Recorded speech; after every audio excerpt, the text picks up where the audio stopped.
when the Night of Cruelties caused a kingdom to be torn asunder. A champion was needed, and a tournament was called. Warriors from all over the world have entered, but only one will be judged worthy of the prize. Are we dead yet?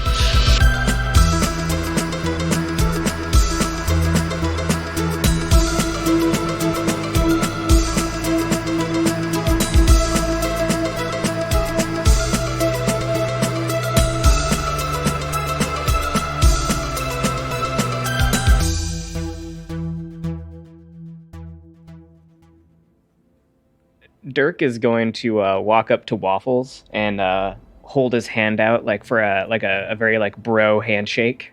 Okay, Wafflez is gonna do it back and see it and just respond back to Dirk in a very nice way, be like, "Thank you, kind sir, for helping save me today."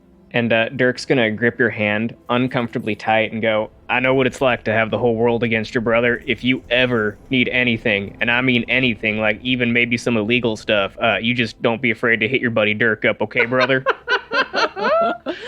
Wafflez is gonna give him a look and be like, "Okay, all right." Sure. Now, like maybe like nothing too illegal. Like I ain't gonna like go and kill somebody for no reason. But like if you got a good enough reason, or maybe like some people wronged you or something like that, or maybe if like you can just like convince me they're just bad people or something, I might do that. Also like no drugs to kids. Like I'm not about that kind of stuff. Wafflez no at like this kidnapping point is either. just gonna try like slowly, just like letting their hand, like trying to move away. Yeah, and Dirk's just kind of going through all the fine print of his offer here as he like sort of like thinks of all these random hypothetical situations that might come up. At one point, you hear him like, "Oh yeah, and I don't do things on halfling drinking days," and he just keeps going and going and going. Oh my god, that's great. Because at first the vibe was like when in Homer in The Simpsons, it's like, "I would kill for you, Marge. Please ask me to kill for you." But this is better. This is very good. Also, I'll just note for like the remainder of the day, Dirk is randomly going to approach Wafflez and be like, "Oh yeah, and an amendment to that one thing I said." Wafflez is not Wafflez. Dirk is a man of principles.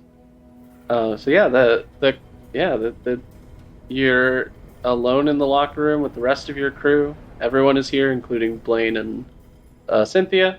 You're getting a moment to kind of decompress and figure out, like, talk about stuff if you need to. If not, we can shuffle the scene over to outside, where there are now the usual parties breaking out in the streets. Takeru, nice smackdown on Finman. It was pretty cool. Where did you get nice stick? Oh, brother Fred, he really came through for me. I gotta find him and give this back to him before he really gets in trouble. She's gonna lean in close, be like, "Nah, dude, it's cool." Oh, did you talk to him? No, but But I did.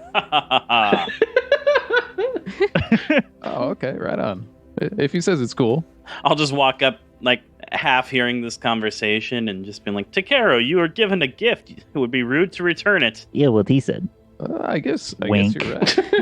Oh, Wafflez is gonna walk up to Takeru and very like, because he's a cat, just very like hesitantly is like, "Thank you, kind, big, stupid cat, for saving me too today," and then just walk away.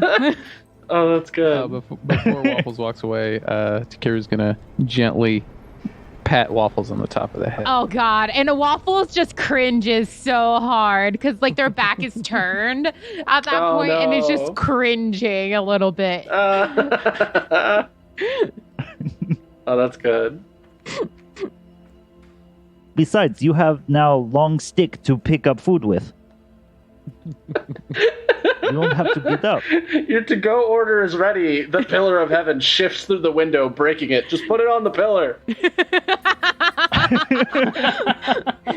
From like 3 miles right away. there, right there. Dirk's gonna be like, "Speaking of food, brothers, anybody want some floor pie?" And he's gonna pull like some of the meat pies. Yeah.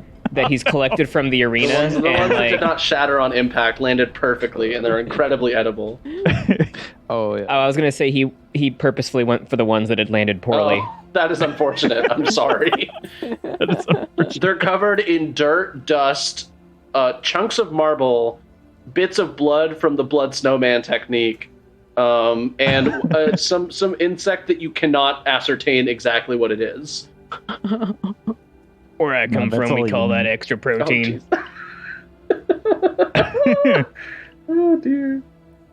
Takeru's going to be like, No, man. way ahead of you with his arm full of the fresh good pies. Nice, excellent. That's where all the fresh ones went. I was looking for those, brother.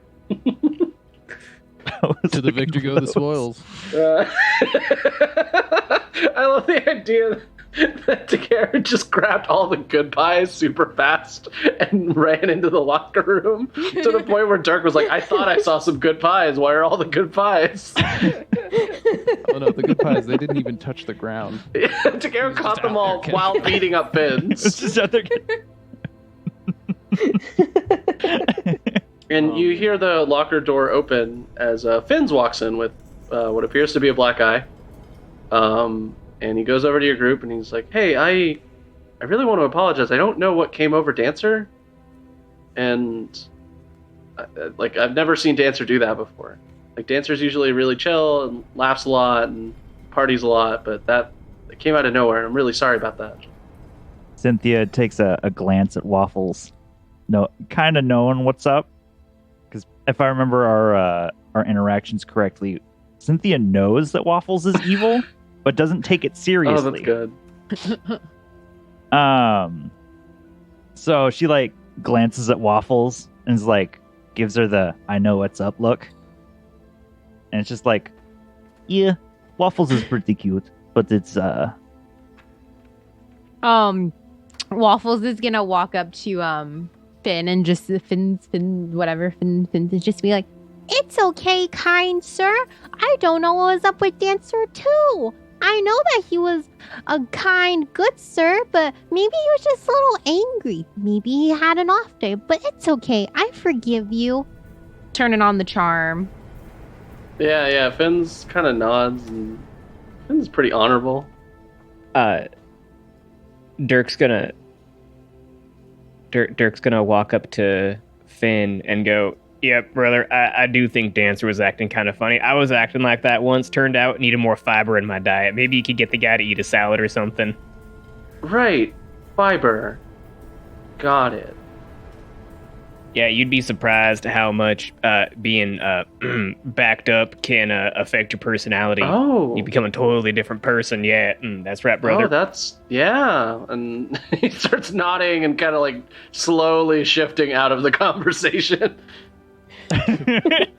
Yeah, fiber. I'll look into that. Yeah. I heard kelp has a lot, and he's just out. He's out. Strawberries are packed with fiber. It's just the last thing Vince hears as he runs into the middle distance. And you see the poster going up for your next fight that your team is going to participate in. And it looks like two of you are going to be going up against the Great Visions, which includes the Great Vision and Trusty Pork, which is the awakened pig with that is floating in a Zen lotus pose, and the Great Visions, who is the Great Vision, who is the girl with the staff with the eyeballs on it and the eyeball cloak and the floating eyeballs around her. So yeah, that's your fight for next time. So yeah, you head back out into the city, which, mid-afternoon, festivals are getting started up again.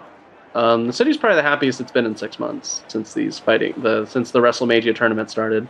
It's been a necessary kind of release valve for a lot of people since there was a lot of tension trying to rebuild after the demon attack. So you each have a small request from your patrons, except for Waffles. Waffles, I will discuss your request because it's not from your patron. It's from your patron's wink. Okay. So we'll get to that in just a bit.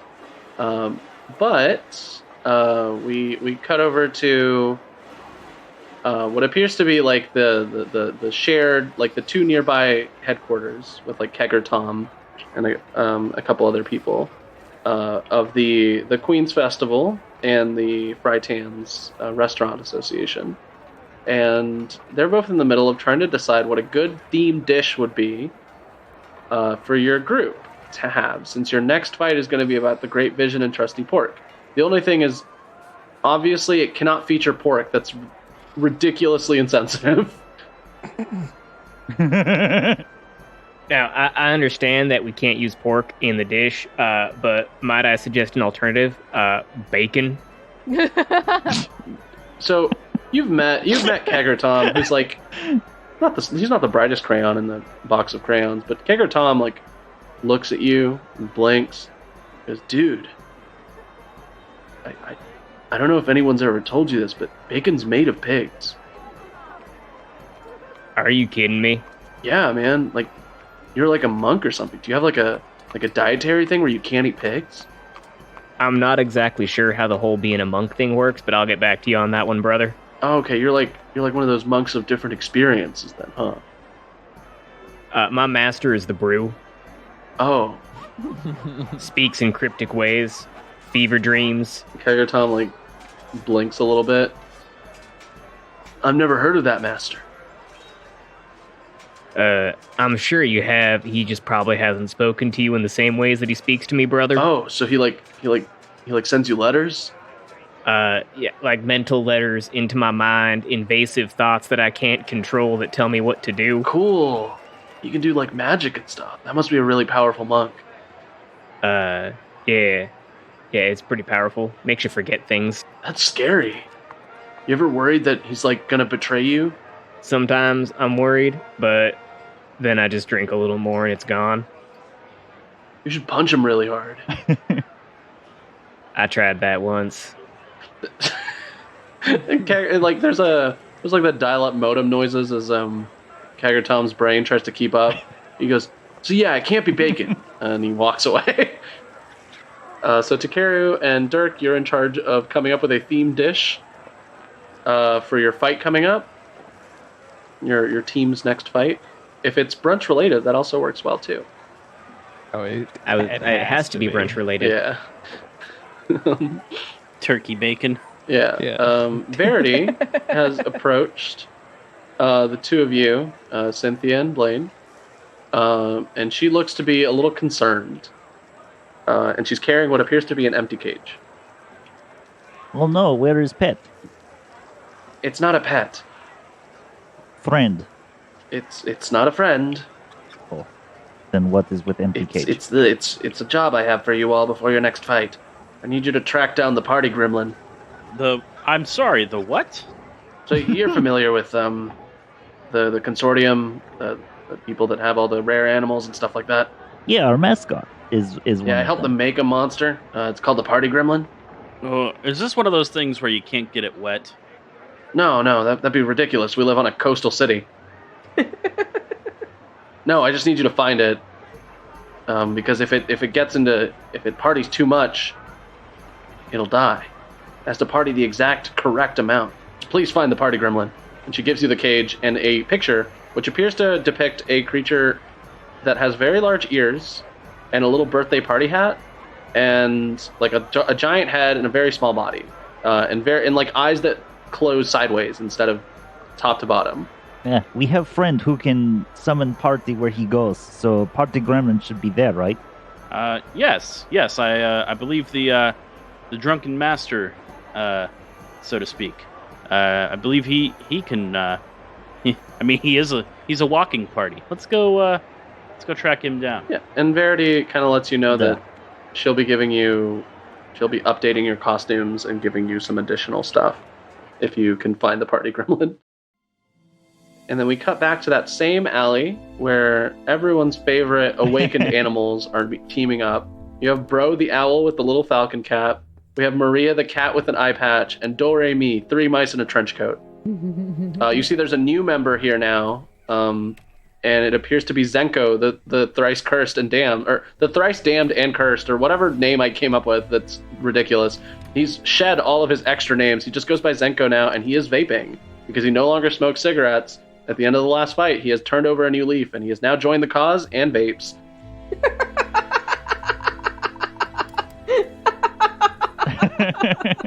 So they're all meeting together, and Zenko's like, "It appears the boss is approaching. We should let him know about our plans." And you see Bro the Owl, who has a similar voice to Kegger Tom, and I'm not going to apologize for it. Just be like, "Yeah, I'm very excited to let Waffles know about our cool plan." And Waffles, you arrive on the scene. Maria giving you a little mean look, because Maria secretly wants to be in charge, but it'll never happen. And they all kind of approach you and they ask you how the fight went. Waffles to be like, the fight went fine. I think I have manipulated a creature to believe they were crazy, and it was the best thing ever. And what is this plan you guys are thinking about? So Zenko takes a big hit of his vape. This show is not sponsored by any vapes, I promise. And he makes some fat clouds and looks over, and in that same like noir style voice, but now it's like instead of noir in the background, it's like royalty free techno. And Zenko just goes, "Yeah, so I was thinking, you're so good at tugging on the humanoids' hearts and minds. What if we could make it easier?" And then the Do-Re-Mi mice all pop out, and it looks like me is the one who's on top. And he goes, "Yeah, so we put together a little chemistry project." And Maria just does her little like laugh, and she's like, "And we just need to put it on something that all the humanoids are going to be eating." And then Bro, who apparently was told this part of the plan but forgot, just like stares blankly for a little bit, and then like takes his hat off, puts it back on, and he's like, "Oh right, and then once we put this potion on stuff, it'll make it easier for you to manipulate humanoids. And then from there, you can like lead your revolution." I see. When do you think is the best time to deliver this potion to these humanoids? And you see, there's the like Zenko kind of stops for a minute and goes, "So we've narrowed it down. There's 2 foods guaranteed to be eaten here in the city of Tesser. The Tesser brand meat tube sold at Stadium Raji, and any of the big feasts going on tonight. You can get this potion into either of those 2, either the meat tube factory on the edge of town, or one of the big parties. All those humanoids, they'll be yours as soon as they take the first bite." And he takes a hit of his vape. Yes, I see. I think we should go for the meat tubes. "All right, we're sending Do-Re-Mi with you. They'll be your eyes and ears and tiny mouth." That made more sense in my head. They'll be your assistants in this mission. Waffle's just gonna roll their eyes in disappointment a little bit, just like, this is what Waffles has to work with. Yeah, and Do-Re-Mi, which are 3 mice in a trench coat, shamble forward, and they put on a little hat to like hide the fact that they're very clearly 3 mice in a trench coat. It doesn't work well, and they hand you a like glowing green vial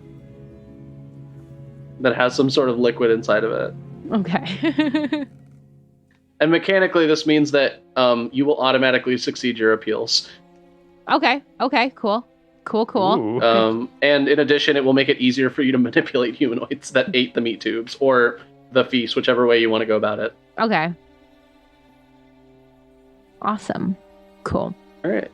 So Zenko takes another fat hit of his vape, and with a large fog cloud, all the other awakened animals disappear, leaving you with Do-Re-Mi the mice. Okay, are we doing this now? Yeah, sure, absolutely. Okay, let's go. And then Waffle's gonna start walking, because I think I'll do the meat factory for the meat tubes. Yeah, of course. We cut back over to Dirk and Takeru, who are in the middle of like a chef, like a combination like bar and kitchen, just trying to prep the perfect meal to commemorate their upcoming match. So what are you interested in trying out? Yeah, we came up with the pig-shaped jelly donut filled with red jelly. Yes. That's amazing. Perfect. Oh man, I like that there's no eyeball representation. You just focused on the pig. Takeru is fully focused on the pig. Roll me a check that would be relevant to your meal. So either like acrobat or like sleight of hand to like do some cool knife work to get all the stuff together, or insight to like put the recipe together in a way that works well. So, Dirk actually has proficiency in chef's utensils, and I don't know what kind of check that is. Amazing. So pick a stat and then add proficiency to it. So it can be dex, it can be wisdom. Just make sure you're adding proficiency. And you can use your chef's utensils. Oh, I also am proficient in chef's utensils. Oh man, I'm so glad I read your character sheets and designed a challenge around that. Well, I read my character think sheet as well and realized that I was proficient. I think I could do like a survival roll here. Yeah, sure. Would that be maybe my only other one's performance? So, like I was saying, just pick a stat and make sure that you add your proficiency bonus to it. So it can be wisdom plus proficiency, and that'll be your roll for your. How's a 21? Great. So not only do you make this like jelly donut with like pig theming and like these little pinwheels of bacon, it's something that turkey bacon, of course. It's something that's actually easy enough to like make street side. So once you kind of put it all together, you're able to send out the instructions to different market sellers, and they are able to get started on the meal. As an intimidation tactic, it's working very well. I would also like to levy my relationship with the Queen's Festival and give everyone a free shot with each purchase of a pig-shaped donut with bacon. The Queen's Festival representative, a man wearing a jester's hat on his head, a jester's hat on his hands, and jester's hats on his feet, ambles forward in a cartwheel to arrive in the kitchen. And he goes, "Kalu Kale, you have asked me to send shots to people?" Yeah, that's right, brother. One free shot with every meal, except to the kiddies. Of course. The jesters and japes. That's something you've got quite a taste for expensive things. You see, he's having trouble putting together the rhymes. All right, brother. Yeah. You misunderstand, my drunken man. He adds a D to man to make it rhyme. No, we need something from you, for you have done a lot for us, but not quite enough.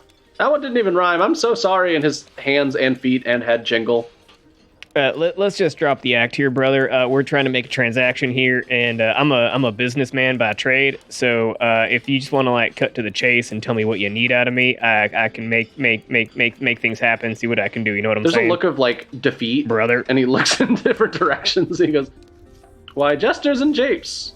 Let's cut to the chase." And he immediately like drops the facade, and he's like, "Look, you've been sending out a lot of free alcohol, which normally we don't mind. But you fought sober in the stadium today. We checked. We had our Drunko wizard specifically measure you afterward." I understand that may or may not have been, I'm not admitting fault or anything, a breach of contract, but it was not my fault. That bastard, the other guy I was fighting, I forgot his name, Jesus Christ. He used magic on me that made the effects of being drunk go away. And if you do replay the fight in the arena, I did make sure to drink a lot of booze as soon as I had an opportunity to. So I think that your point is invalid, and I deserve this free booze. Well, poorly made crepes. That's not how it's going to work. You have to drink this. And he takes out something labeled the ancient superstructure that once reigned over this earth.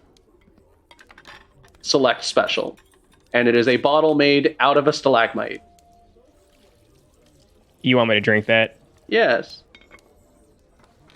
All of that? Yes. Bet. And Dirk's going to take it and undo whatever sort of lid or cork is in it. It's inside of the stalagmite. You literally have to tear off the tip. Okay, yeah, so Dirk's going to get ripping. When you rip it off, the smell hits the kitchen like a wave. The air in front of you just lights on fire a little bit for no reason. And the scent hits the food, and you see one of the little pig donuts just curls in sadness, as if it's soaking up alcohol through the air. Now that is some liquor. I ain't seen nothing like that before, brother. Let me tell you what. Well, we only have 2 bottles of the ancient firmament that was once over this earth. Select special. Now I just want to, because this is some high grade, top shelf sipping stuff. You want me to drink all this right now, right? Oh, I was gonna go for a shot, but if you want to meet the saints tonight, you can drink the whole thing. Bet. And Dirk's gonna start chugging. Oh, roll me 5 Constitution saving throws. No way this can go wrong. Oh, wow. You know, I appreciate the faith. I got 17, 15, 19, 17, and 14.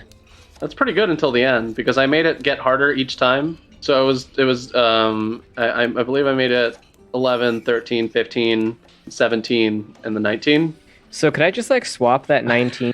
Regrettably, no, because you make it to the very so like you're doing fine. You're like taking you're testing your drinking skills to its limits. You feel the vision and the edge of your the edge of your field of vision kind of blur and shift and color start to change, and then you hit that final note. And it's kind of like the worm in the tequila, but instead it's some sort of like amorphous gas that hangs out at the bottom of the stalagmite, and that slips down your throat, and you pass out. And while you're passed out, you look around and you see your body's on the ground passed out, and you realize you've accidentally transcended yourself to the spirit world. Oh crap, not again. You look over and see a man with like dark skin, cool like glaive on his back, like nice pants and some dreads, and he's sitting on a barrel next to you and laughing. What's so funny, brother? Oh, nothing. I just no. It's just, sometimes I'd like to peek, see what people are up to, and it's good. I like this. I'm a little confused. I don't follow. Oh, you just projected your spirit out of your body. Oh, right. I've done this once or twice before. There's like 3 alcohols in the world that can do that. You just drank one of them. Well, all right. Do I get like to ask you like some questions about the meaning of life, or is there like some kind of lesson to be learned here? Am I going to learn some new kung fu? he thinks for the 3 questions, like, you can ask me about the meaning of life, but I won't give you any good answers because I don't fucking know. I don't know if you learn a lesson from this. More so, like, I think it's kind of neat. And if you want to learn a new fighting style, I guess I can teach you. Yeah, I probably got some time here. Let's get sparring, brother. Okay. Meanwhile, in the kitchen, like, Dirk is passed out, like, on the ground. And you see Dirk, like, twitch a little bit, like shadow box at nothing. Takeru's going to be like, nah, that's normal. Yeah, and Jester's japes, which was a thing that he was saying out loud, and also his name, just kind of looks over to the empty bottle and goes, oh, he did it, and he's not dead. Kalu Kalay, what a wonderful day, and he wanders off. Apparently to give out some free booze, so I guess it worked out. Takeru. I did it. Takeru, you, the kitchen door swings open once more, and you see you see one of the postage workers with their little unicorn hats step forward and take out a very large box and leave it in front of you and then walk away. He's going to gingerly step over Dirk's sleeping form and open up the box. It is from your family, your very large litter of children. They've all sent you little cards that if you put them together turn into a flip book of you suplexing somebody. Perfect. He's going to assemble it, be amazed, and then spend the entire rest of his day showing it to anyone around. Oh, that's cute. All right. And Dirk, we're here in the spirit world, and this man that you've been talking to, who introduces himself finally as Lucerne Broadblade, the Saint of Trickery. He's the only saint who didn't take the title of saint. And he's the one who's more than likely to dick around when people are messing about. And he teaches you a new style called the style of the dislocated fist. And it basically it's a thing that it is added in addition to your normal drunken master style, but basically lets you like freely dislocate your arms to extend your reach an extra 5 feet. And then they pop back into place. It also has the added benefit of increasing your intimidation by a lot. Checks out. So you now have expertise in intimidation. Because you can pop your arms out of their sockets, sort of, for free. And he taps you on the nose. Oh, go ahead. I was gonna say, now all you need is some chains on your arms, and you can, you know. No, they don't come right off. They just dislocate to give you extended reach. So you have like slightly stretchy arms. And Lucerne like taps your nose, Dirk, and is like, "All right, that was fun. I've never taught anyone that before. I don't know if it'll kill you when you go back. Have fun." And he pushes you into your body, and you wake up. Holy crap! As Dirk kind of jumps awake. You hear a pop, and your arm just like falls out, but stays on. Like it just like dislocates a little bit. That's gonna take some getting used to. I'm so excited though. I got some new moves. So it relocates itself, and you have your arms back to normal. We cut back to Cynthia and Blaine, who are hot on the trail of the party gremlin. So where are you looking for this party gremlin? We're definitely going to go to the Wherever the biggest party is, I think. wherever the biggest party is, definitely. Ooh, that's going to be, right now, it's going to be on the coast, near the Golden Beast Inn. And Oh man, he's gonna get wet. He's gonna multiply. yeah, like you see, like 3 boats have been strung together with like planks and tiny rope bridges, and there's just a massive party going on between all 3 boats. People are singing, they're dancing, they're throwing stuff, they're punching each other in certain circles, they're whispering secrets that will not be uttered during the light of day.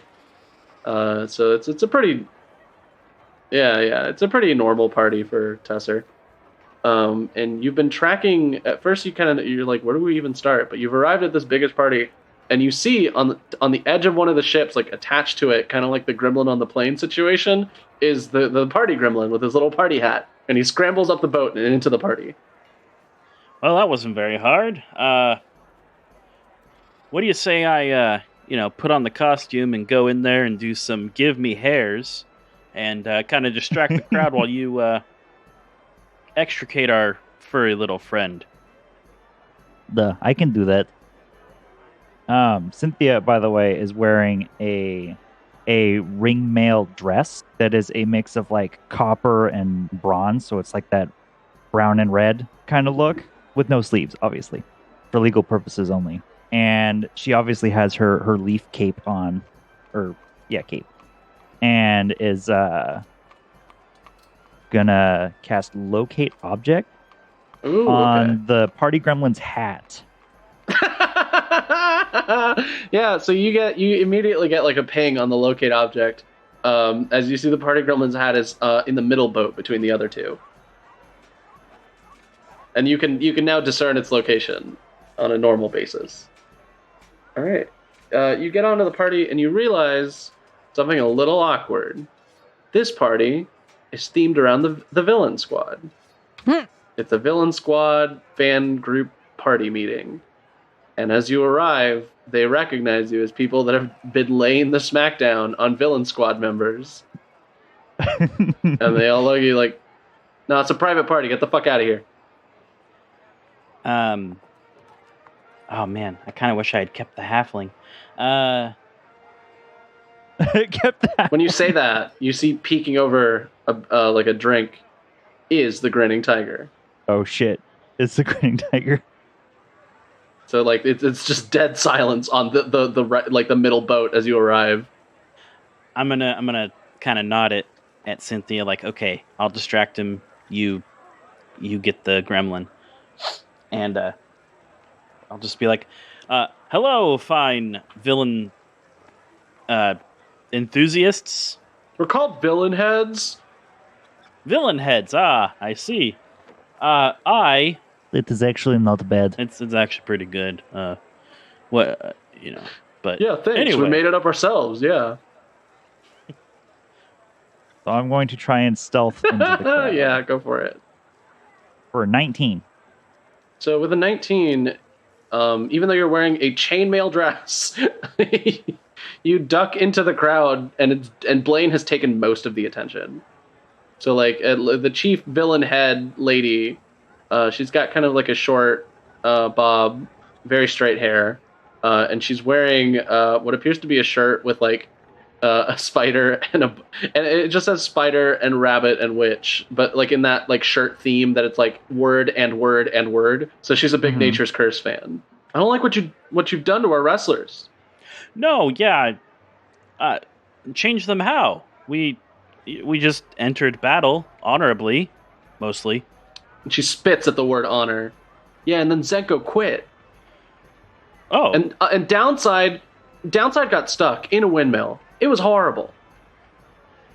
Well, yeah, but he's fine now. You got him out, right? She looks she like looks off to the side sadly. Oh no. And the camera zooms over to a windmill on the edge of town where you see Downside has gotten himself wrapped around one of the windmill arms, so he's just doing like slow circles. And he's like, unfortunately, he's like, his arms are free but his legs aren't, and he's just like sitting there, and he appears to be playing like rock paper scissors with himself. Like he shoots out the arm to like a far off distance and like does a rock paper scissors there, and then brings the arm back to see if he won. And we hard cut back to the boat, and she goes, "We couldn't get him out." Oh.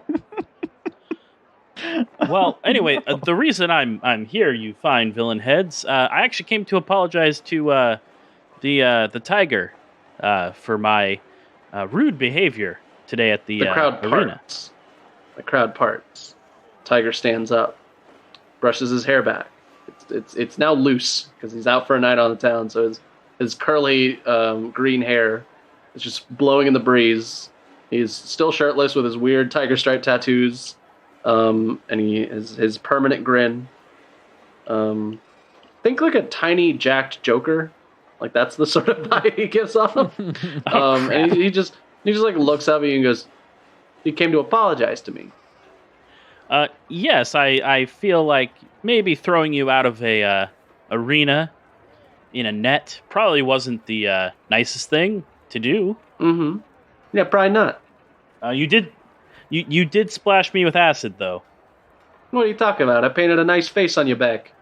Yeah, it's going to take forever to get that out. Anyway, I figured we could just settle the dispute like gentle folk with a friendly arm wrestling contest.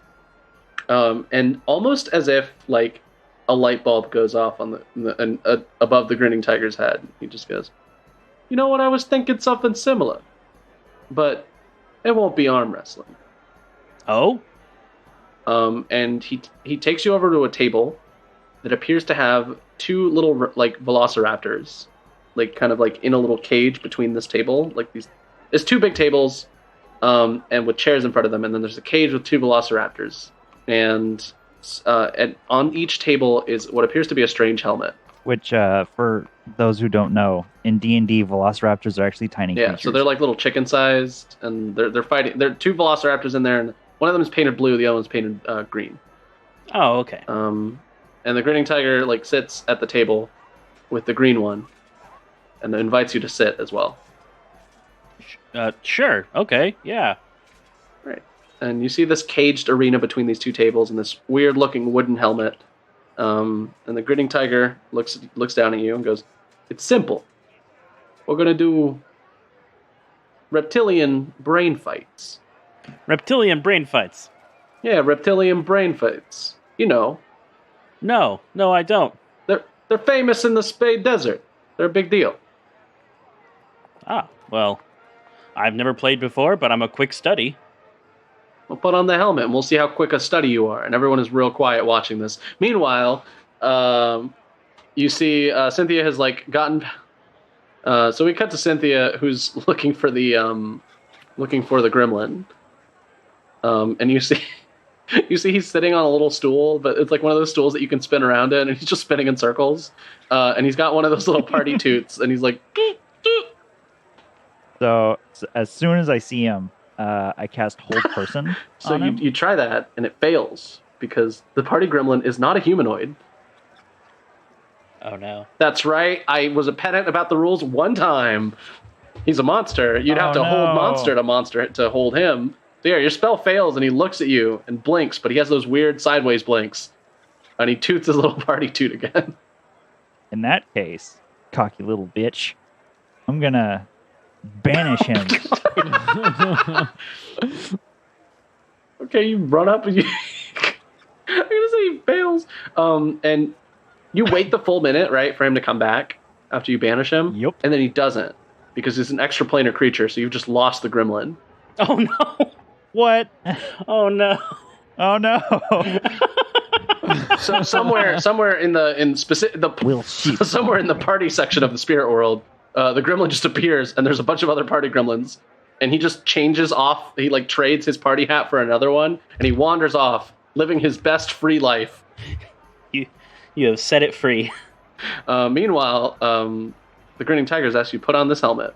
You put on the helmet, and you can now see through the eyes of your little velociraptor. Okay. And you're facing a green velociraptor that immediately jumps to attack you. Honestly, I'm just gonna roll some dice, and you're gonna call high or low, and we'll see what happens. Oh boy. Oh no. Okay. All right. So, first dice, high or low. Hi. Oh, you called it well. You managed to get the jump on this green velociraptor, and you're in this little velociraptor's brain, so you pretty viciously kill the other one, and you like disconnect, and your eyes like flicker open. You take off the helmet, and you're like, ugh, and you see the grinning tiger's like spitting, and he's angry. As the healer quickly runs over and heals the velociraptors. The grinning tiger goes again. Very, very well. And I'll put the helmet back on. All right. High or low? Let's go low this time. Oh, okay. You pulled it off again. You're very easily matching the grinning tiger's like little reptilian brain fights speed, and you keep taking out his green velociraptor. Eventually, after 3 or 4 matches of this, he just like takes off. He's like, "I don't know how the hell you did it, but you cheated!" And everyone's like, "Okay, man, you gotta stop." And most of the people have like at this point have like calmed down a little bit. They're less angry at you. You've proven yourself in reptilian brain fights. So they just like leave you about your business. They're like, this isn't worth it. And the grinning tiger stares daggers at Blaine, swearing revenge as he disappears into the crowd. And Cynthia comes back. For 1 action plus 10 minutes. Oh, I'm going to cast divination. Your magic and an offering. Yeah. That was fun. We get to see spells I never see. Incense and a sacrificial offering appropriate to your religion. You can find stuff here at the party boat. I'm not going to make you dig deep for it. Put you in contact with a god or a god's servants. You ask a single question concerning a specific goal, event, or activity to occur within 7 days. The GM offers a truthful reply. The reply might be a short phrase, a cryptic rhyme, or an omen. The spell doesn't take into account any possible circumstances that might change the outcome, such as the casting of additional spells or the loss or gain of a companion. Oh, okay. So you're going to ask a question to your deity, is what I'm hearing. All right. Yes, pretty much. So what are you asking Saint Abria? Is it possible to acquire the party gremlin? There's a nod. Like you feel like there's a nod. Like you're getting a positive answer. Shit. Yeah, it's possible. I only get to ask one question. There's like a light laughter, and like a voice kind of like whispers in your head. It's a party gremlin. They spontaneously appear during parties. You're at a party. Okay. So you're at this villain head party, and we're running low on time, so we're gonna hard cut to the meat tube factory. I will say, party wise, it's not difficult for you to get the party gremlin back. I just start shouting. One embarrassing thing. Yeah. I just start shouting, "Give me hair!" After so name winning. one embarrassing thing that happens to Cynthia and Blaine each. Because you had to pull a party out of your ass and make it so that it was so crazy that a party gremlin appeared. Okay, I got it. I shout, "Give me hair," and there's a misunderstanding, and they start ripping the hair off of my costume. Oh, that's good. All right. What happens to Cynthia? I don't know. Oh, I have an idea. I'm willing to take suggestions. You summon your spiritual weapon of yourself, and you arm wrestle yourself, and you keep losing. Oh, fuck, that's and perfect. everyone's looking at you like you made the spell. You don't have to lose, and you just start crying because like I know I can defeat myself. I know I can win. Yeah, and your the spell Okay. version of you just like looks at you with confusion. And we hard cut to the meat tube factory, where the Doremi mice are in their own individual trench coats because they're doing a little stealth mission. This is the first time they've been separated in a while. They're still holding hands. Aw. You arrive at the meat tube factory. There appears to be a large. It's got a large open window near the top. Some smokestacks. It smells like animals are killed and turned into meat tubes here. So, somewhere between like meat and cooked meat. So it's not ideal. It's not a very good smell. It clings to your clothes. And once you arrive, there's a couple ways in. There's the skylight. There's the back door, or you can try to get in through the sewers. Let's try the back door. All right, you go over to the back door. There's a singular guard who appears to be finishing a crossword puzzle. He hasn't seen you yet. What do you want to do? Can I try using minor illusion to create like a sound as if someone's like sneaking by, and then try to sneak past the guard just while he's distracted? Sure. So you create a kind of a noise of somebody going like, I'm in here to steal an infinite amount of meat tubes. And immediately the guard's like, oh, you can't do that. And he like stands up and he takes out he takes his like spear and he like goes to like chase off whoever was going to steal infinite meat tubes. So the back door is open to you now. Okay, cool. Yeah, I'm gonna sneakily with my rat friends go inside. Mm-hmm. Yeah, you're inside what appears to be like an office area. It still smells like cooked meat. You see a bunch of pictures of like, what has Meat Tubes done for you? And like a bunch of benefits from working at Meat Tube Corp. Just kidding. I don't want corporations to exist in this world. Just, if you're working for Mr. Meat Tube, the guy who invented Meat Tubes, there's a bunch of pictures of him. He's holding a meat tube and he looks very happy. There's some Freudian implications to that, but we won't get into that here. And yeah, there's like posters of him being very happy with his meat tube, and the offices appear to be empty. Okay, cool. Yeah. So Doe, one of the mice, goes, I smell it. The central centrifuge. Okay, well, the central fuse? Well, take me there, fool. Yeah, okay. And me jumps forward and runs out of the office, and you hear a snap. Oh! So you follow on after her, and you see he's caught in a little mouse trap. It's really only his foot, because I've mentioned already, he's a very large mouse. But it's only his foot, but he's like, no, but I'm Ray. I'm the middle mice. You can't make the trench coat without me. Okay, when Waffles will roll its eyes, it's like, let me try to help you. Just be quiet. Shh. So Waffles gonna go over and try to get Ray out of that mess. Sure, roll me. It can be sleight of hand. It can be survival. How would you want to do this? I mean, I'd rather have sleight of hand, so. Okay. 23. 23. Yeah, you pry apart the trap, and Ray looks to be delighted that he doesn't have to die forever. And they have to lose the middle of their trench coat, so they all hug, and they keep holding hands as they run forward. Oh my gosh. You arrive at the central area, but something feels off. It's almost as if the air itself is against you. There's a large vat with a big spinning blade in it that basically mixes all the meat and pours it into the meat tube. Think of it like a giant sausage grinder, basically. Mm-hmm. And there's some catwalks that you can climb up that lead up to it, and there's 2 guards in this room. What are you going to do? You said I feel like an air? Yeah, there's something off about this room. It does not like you. Okay. Can I stealth past the guard? Yeah, sure. Roll stealth for me. I'll say the Doremi mice have rolled successfully on stealth and for holding hands. Okay. Let me stealth, because if there's something sketchy. Mm-hmm. Oh, an 8. Well, technically without, it's a nat 1, because I didn't. Oof. Well, point being, you arrive, and one of the guards turns the corner and they go, I knew it was worth buying these, and both of the guards take out a canister that appears to say dog repellent on it. And that's what you felt in the air.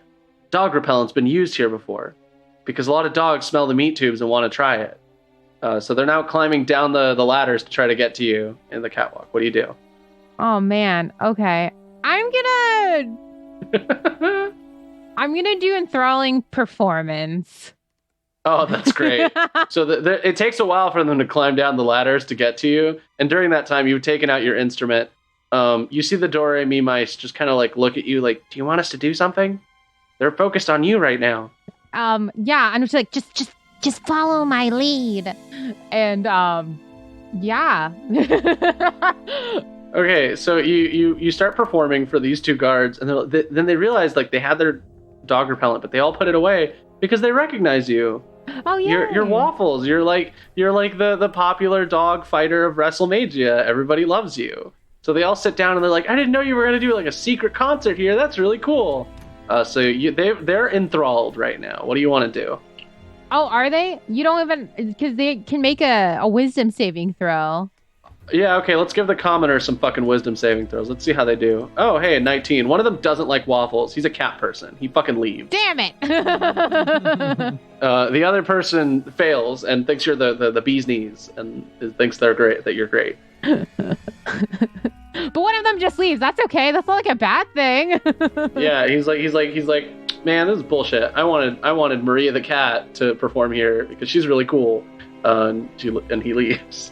Waffles is just dancing around, giving a little performance to that one, and then like once he finishes up, he's like, "Shh, don't tell anyone. I'm trying to give performances for everyone, like a special performance, you know."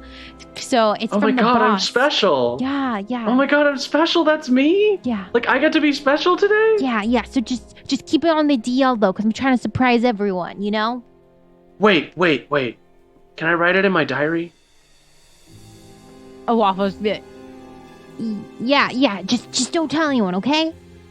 Okay, cool, awesome. And he runs off to write it in his diary. Awesome. Okay, and the Waffles and Dore-Mi are gonna. Waffles is gonna start walking up to that meat grinder. Yeah, you climb up the catwalk and you arrive on top of the meat grinder, which is spinning slowly and making meat tubes. You have the glowing green vial in your hand.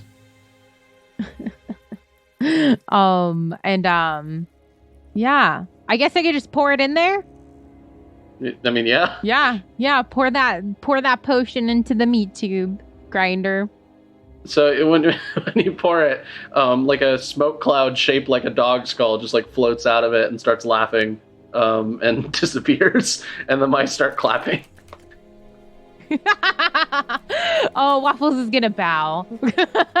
Yeah, and you see the cat person guard come back with 3 other guards, saying, yeah, and then Waffles said they were going to do a performance. And it wasn't Maria the cat, and the 2 other guards are looking at him, and both of them, one of them, she turns and goes, you do realize that, like, that's an intruder, we gotta ask them why they're here, right? And the other one, she looks at him and goes, Thomas, you're a fucking dumbass, and she smacks the back of his head. And the 3 other guards are arriving, so, like, it's probably a good idea to skedaddle and get on out of here. Yes, it is. Okay, I'm gonna cast Greater Invisibility on me and the mice. Ooh. I'm gonna say the mice can just hide in your clothes, so okay, it works out. Cool. Yeah. Doesn't matter. So you're greater invisible, and you get on out of there. Yes. You pass by the guard that you did your performance for, writing about it in his diary. He's very excited. Cool. As the night draws to a close, you completed your task to the best of your ability, with some embarrassment involved, maybe some visions meeting deities, maybe some letters from your family, or maybe you just had a really cool time breaking into a place that manufactures meat tubes. Regardless, it is the next day, and 2 of you are now tasked with fighting the Great Visions. One thing that you did notice during the last night is that you did not run into the Great Visions or Trusty Pork while you were out and about on the town. So when the 2 of you, that's Blaine and Cynthia, arrive at the arena and you enter onto the stage to begin the fight, something is off. The duo you know as Great Visions looks strange. Trusty Pork, like I mentioned, this awakened Zen Master Pig, looks horrible. Like he caught the flu, or I guess a sickness that doesn't have a real-life analog, because I just realized I gave him swine flu. Nevertheless, alongside of Trusty Pork, Great Visions, many floating eyes, and the staff-related eyeballs are all kind of drooping and out of focus. It looks like the staff she carries around is the only thing that's really keeping her standing. The crowd seems to be ignoring it. They're out here for blood, mostly. It's a cruel and sleeveless day here in Tesser. And Blaine and Cynthia, that's when you hear it, coming from Trusty Pork. There's a cracking noise. A cracking noise you recognize.